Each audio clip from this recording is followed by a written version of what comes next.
Voici 4 raisons pourquoi les relations amoureuses sont souvent des échecs. La première, c'est que souvent on croit que ça va être facile, que c'est facile une relation.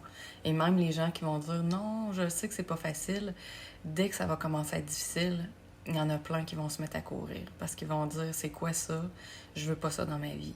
Et là, il y a une grande nuance entre les relations, c'est pas toujours facile, et les relations, c'est un calvaire. Il y a une grande nuance entre les deux, entre une relation saine où on a des challenges qui font partie de toutes les relations et une relation qui est toxique finalement où c'est extrêmement difficile de s'entendre et on ne peut pas arriver à s'entendre. Ce qui est la définition finalement d'une relation toxique. Que deux personnes, même si elles veulent s'entendre avec la communication, n'y arrivent pas.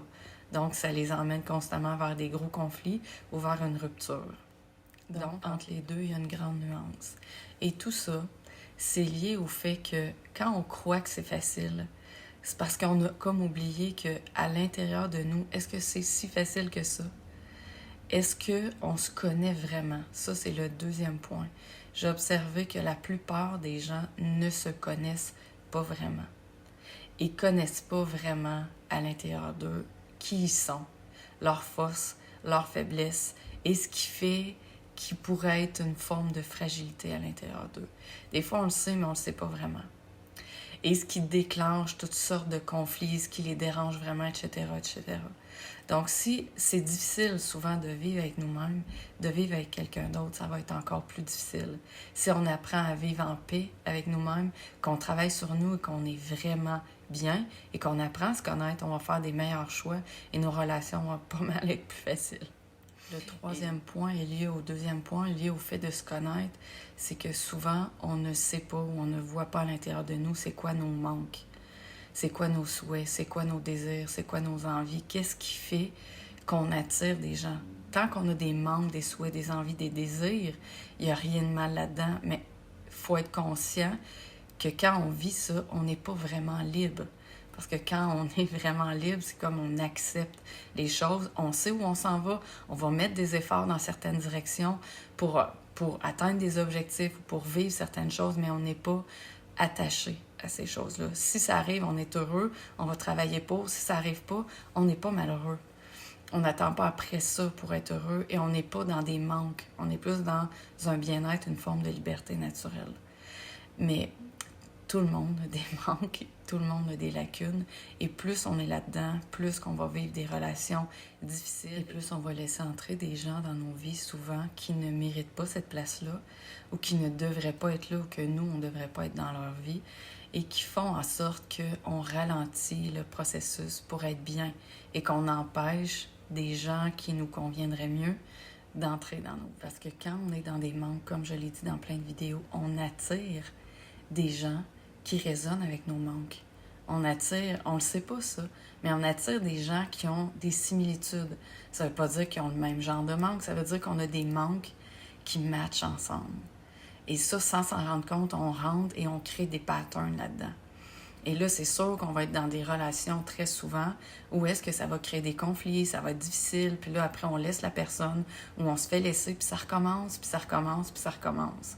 Parce qu'on est dans le même genre de lacunes à l'intérieur de nous. Soit qu'on a du mal à être seul, soit qu'on a des manques X, Y, Z. Donc, on va attirer un genre de personne X qui vient vraiment combler nos propres lacunes. Puis là, ça tourne en rond. Et quand on commence à réaliser ce qui se passe, c'est quoi nos lacunes, c'est quoi nos manques, et pourquoi j'attire ces genres de personnes-là, pourquoi je résonne avec eux, pourquoi ils résonnent avec moi, là, on commence à sortir de pattern. Le dernier point, qui est non le moindre, c'est que en fait, il y a 2 points. Les gens cherchent souvent une forme de perfection en les autres parce que c'est une perfection qu'ils cherchent à l'intérieur d'eux. Ils cherchent comme à la trouver dans les autres. Tant qu'on cherche la perfection en quelqu'un, ça veut dire qu'il y a quelque chose à l'intérieur de nous qu'on n'a pas vu, qu'on n'a pas accepté. Il y a une simplicité qu'on n'arrive pas à vivre. Il y a comme toujours une forme d'insatisfaction, puis on cherche à combler ça, souvent par l'extérieur, sans même s'en rendre compte.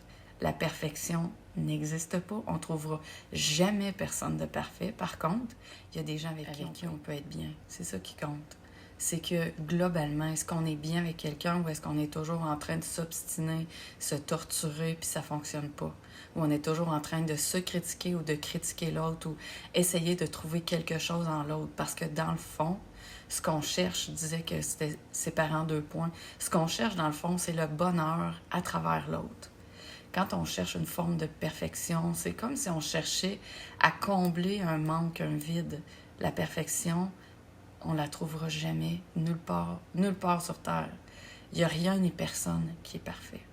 Mais on peut être bien. Si on est bien à l'intérieur de nous, on va être bien avec beaucoup d'individus, on va être bien à peu près partout.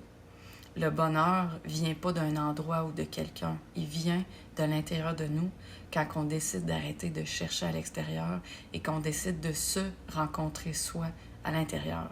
C'est là qu'est le bonheur, finalement. Ça ne sera jamais à l'extérieur. Ça va toujours partir de l'intérieur. Et il y a énormément de facteurs. Ceux que je viens de vous nommer, c'est quelques facteurs, mais sont vraiment importants et c'est très souvent ce qui nous empêche d'être bien. On recherche toujours quelque chose à l'extérieur de nous. Et on attend de trouver ce quelque chose-là pour être bien. Et tout ça découle de bien des choses, des lacunes ou du fait qu'on se connaît peu, finalement.